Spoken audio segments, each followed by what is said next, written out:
احمده حمد من جعل حمده مصباحا وشهيرا واصلي واسلم على رسوله المبعوث الذي جعله الله بشيرا ونذيرا وداعيا الى الله باذنه وسراجا منيرا. اعوذ بالله من الشيطان الرجيم. بسم الله الرحمن الرحيم. رسول اللہ صلی اللہ علیہ وسلم نے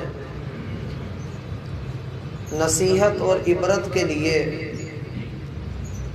کچھ ایسے واقعات بیان فرمائے ہیں جن میں ہمارے لیے بہت بڑا سبق، بہت بڑی عبرت اور بہت زیادہ نصیحت کا سامان موجود ہے۔ انہی واقعات میں سے ایک واقعہ جو کہ صحیح بخاری اور صحیح مسلم کے اندر آتا ہے، رسول اللہ صلی اللہ علیہ وسلم ارشاد فرماتے ہیں کہ تم میں سے پہلی امتوں میں ایک آدمی ایسا تھا کہ جس نے 100 میں سے ایک کم 99 آدمیوں کو قتل کیا۔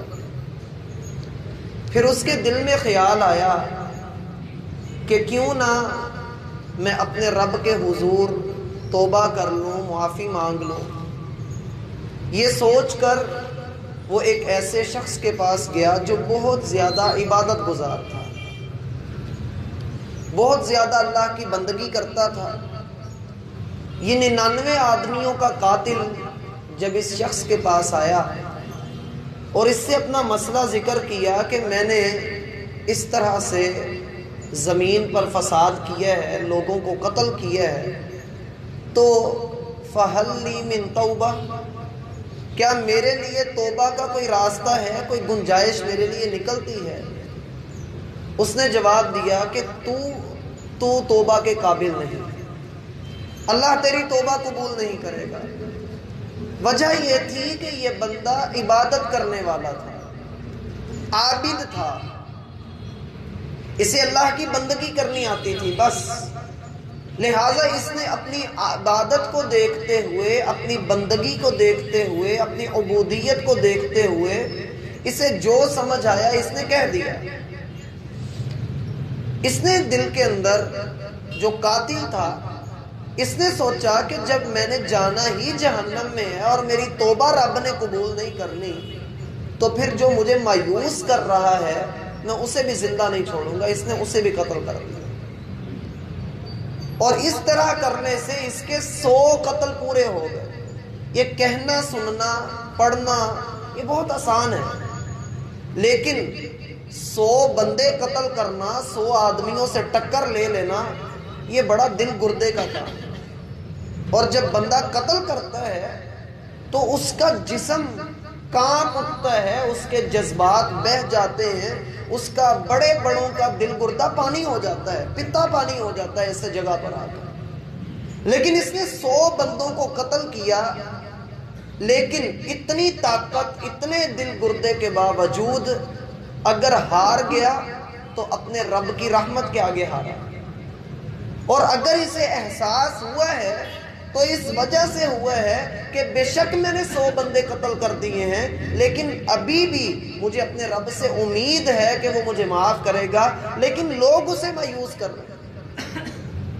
اب وہ ایک عالم کے پاس گیا اور عالم سے جا کر کہتا ہے کہ جناب میں نے 100 آدمیوں کو قتل کیا ہے، فَهَلْ لِي مِن تَوْبَةٍ، کیا میرے لیے توبہ کی کوئی گنجائش ہے؟ کیا اللہ میری توبہ کو قبول کریں گے؟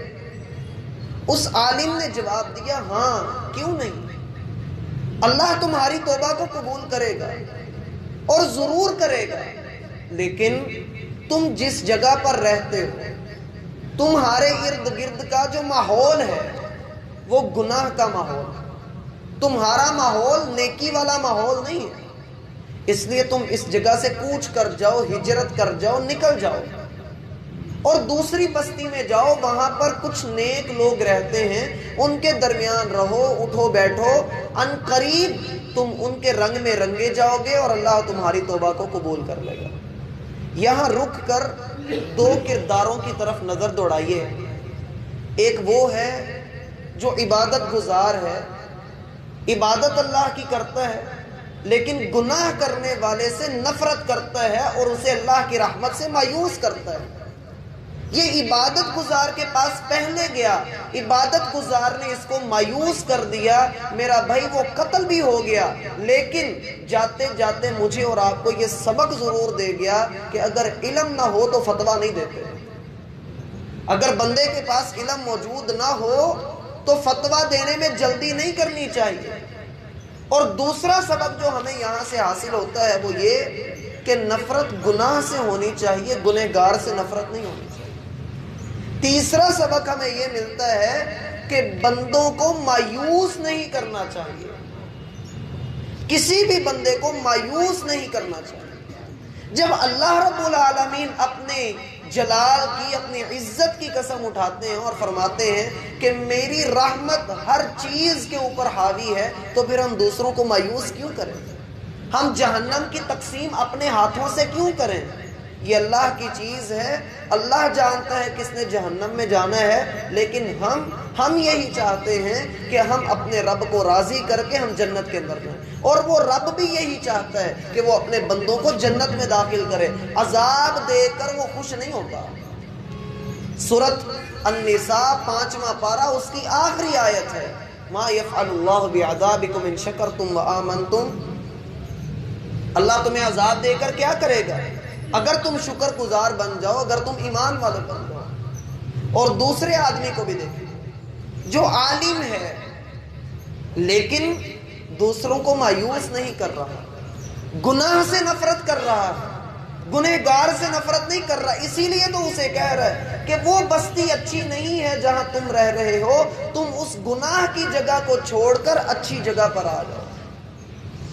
اس سے کیا سبق ملتا ہے کہ ہمارے درمیان اگر کچھ بگڑے ہوئے لوگ موجود ہیں تو ہمیں ان کو برداشت کرنا چاہیے، ہمارے اندر برداشت کا مادہ ہونا چاہیے اور ان کی اصلاح کی طرف ہماری توجہ ہونی چاہیے۔ یہ نہ ہو کہ ہم ان کو توڑ توڑ کر پھینکتے رہیں کہ نہیں ان کی توبہ ہی قبول نہیں، یہ ایسے ہیں یہ ویسے ہیں، اور ہم ان کو دھتکارتے رہیں، حقیر سمجھتے رہیں، اپنی عبادت کے نشے میں مخمور ہو کر ہم یہ بھول جائیں کہ ہم بھی اسی رب کے بندے ہیں جس رب نے ان کو بنایا۔ اس لیے مایوس کرنا دوسروں کو چھوڑیے۔ اللہ فرماتا ہے کہ میں ہر گناہ معاف کر دوں گا، ان اللہ لا یغفر ان یشرک بہ ویغفر ما دون ذلک لمن یشاء۔ ہر گناہ معاف کر دوں گا، صرف شرک معاف نہیں کروں گا۔ قتل بھی بہت بڑا گناہ ہے، قتل بہت بڑا گناہ ہے۔ اب یہ شخص اس نے ہجرت کی گناہ سے نیکی کی طرف۔ یہاں پر اس حدیث کا تیسرا سبق ہمیں ملتا ہے۔ تیسرا سبق اس حدیث کا یہ ہے کہ اگر آپ گناہ کو چھوڑنا چاہتے ہیں تو گناہ والی جگہ کو چھوڑ دیں۔ آپ نماز میں اکثر ہر تشہد میں یہ دعا پڑھتے ہیں، اللہم انی اعوذ بک من المأثم والمغرم۔ یہ دعا ہم پڑھتے ہیں نا، کیوں بھائی پڑھتے ہیں نا یہ دعا، مأثم والمغرم۔ مأثم کا معنی ہوتا ہے ایسی جگہ جہاں گناہ ہوتا ہے۔ اے اللہ میں تجھ سے گناہ کی جگہوں سے بھی پناہ طلب کرتا ہوں کہ میں ایسی جگہ پر ہی نہ جاؤں جہاں پر گناہ ہوتا ہے۔ میرا بھائی گاجر کے 2 ٹکڑے ہیں نا، گاجر کے 2 ٹکڑے، ایک کو نمک لگا کر رکھیں، ایک کو چینی لگا کر رکھیں، چند دنوں کے بعد جو نمک والا ہوگا اس کا اچار بن جائے گا اور جو چینی والا ہوگا اس کا مربع بن جائے گا۔ ماحول آپ جیسا لیں گے ویسا چیزیں آپ کے اوپر اثر ڈالیں گی۔ بندہ بیٹھا بھی گانے والی جگہ پر ہو، گناہ والی جگہ پر ہو، غلط جگہ پر بیٹھا ہو اور کہے کہ میرے ایمان کے اوپر فرق نہیں پڑتا، وہ جھوٹا آدمی ہے۔ ان قریب اس کے ایمان کے اوپر فرق پڑے گا۔ اور دیکھیے کہ 13 سال آپ علیہ الصلوۃ والسلام جب مکہ میں رہے، ایک کھیپ تیار ہو گئی، ایک جماعت تیار ہو گئی۔ اب ان سب کی تربیت کی ضرورت تھی، حالانکہ اس 100 بندے کے اندر تقریباً جو 100 کی جماعت آپ کے پاس موجود تھی، ان میں وہ لوگ بھی تھے جو آ کر اللہ کے رسول سے کہتے تھے، اے اللہ کے رسول اجازت دیں ہم ان کافروں کے ساتھ لڑائی کریں۔ لیکن اللہ نے کیا کہا؟ الم تر الی الذین قیل لهم کفوا ایدیکم واقیموا الصلاۃ وآتوا الزکاۃ، ان لوگوں کو کہیے کہ اپنے ہاتھ روک کر رکھیں، نماز قائم کریں، زکوٰۃ ادا کریں، ابھی لڑائی کی اجازت نہیں۔ اور جب یہ پوری کھیپ تیار ہو گئی تو پھر ان کی تربیت کے لیے، ماحول کو مزید ابتر ہونے سے بچانے کے لیے اللہ کے رسول کو حکم ہوا کہ آپ ہجرت کر دیں، اور پھر اس گناہ والی جگہ کو چھوڑ کر آپ ہجرت کر کے مدینہ چلے گئے۔ تو پتہ یہ لگتا ہے کہ بندے کو چاہیے کہ گناہوں والی جگہوں سے نکل کر نیکی کی طرف آئے۔ اور اللہ کے رسول صلی اللہ علیہ وسلم فرماتے ہیں والمہاجر من ہاجر ما نہى اللہ عنہ، اصل مہاجر وہ ہوتا ہے جو اللہ کی منع کردہ چیزوں سے رک کر نیکی کی طرف آ جاتا ہے، جو گناہ سے رک جاتا ہے۔ اب اس آدمی نے نیک بستی کی طرف ہجرت شروع کی، اللہ کا کرنا ایسا ہوا کہ اس بندے کی موت کا وقت آ گیا، اس بندے کی موت کا وقت آ گیا۔ اور موت کا وقت اللہ کے ہاں مقرر ہے، جب آ جاتا ہے تو پھر مؤخر نہیں ہوتا، لیٹ نہیں ہوتا، نہ ہی پہلے آتا ہے۔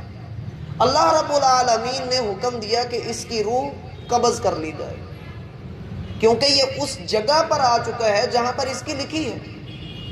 اب جب یہ اس جگہ پر پہنچا، اس کی روح قبض ہو گئی، لیکن روح لینے کے لیے عذاب کے فرشتے بھی آ گئے اور رحمت کے فرشتے بھی آ گئے۔ عذاب والے فرشتوں کا موقف تھا کہ یہ بندہ ماننا کہ توبہ کے لیے نکلا ہے، 100 بندوں کا قاتل ہے، لیکن ابھی اس نے توبہ نہیں کی۔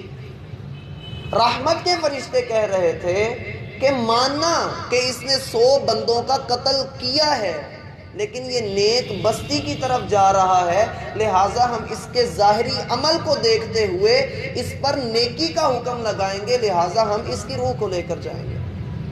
ان کے مابین اختلاف ہوا، اللہ نے ایک اور فرشتہ بھیجا کہ جا کر ان کے درمیان فیصلہ کرو۔ اس نے آ کر فیصلہ یہ کیا کہ جس جگہ سے یہ بندہ چلا تھا وہاں سے لے کر یہاں تک اور یہاں سے لے کر نیک بستی تک فاصلہ ماپ لو، دیکھ لو کہ کس جگہ کا فاصلہ کم ہے۔ جس جگہ کا فاصلہ کم ہوگا اس جگہ کے لوگ اس کو لے جائیں گے۔ اگر یہ نیک بستی کے قریب ہے تو رحمت کے فرشتے لے جائیں، اور اگر اپنی بستی کے قریب ہے تو عذاب والے فرشتے اس کو لے جائیں۔ اب زمین کی پیمائش کی گئی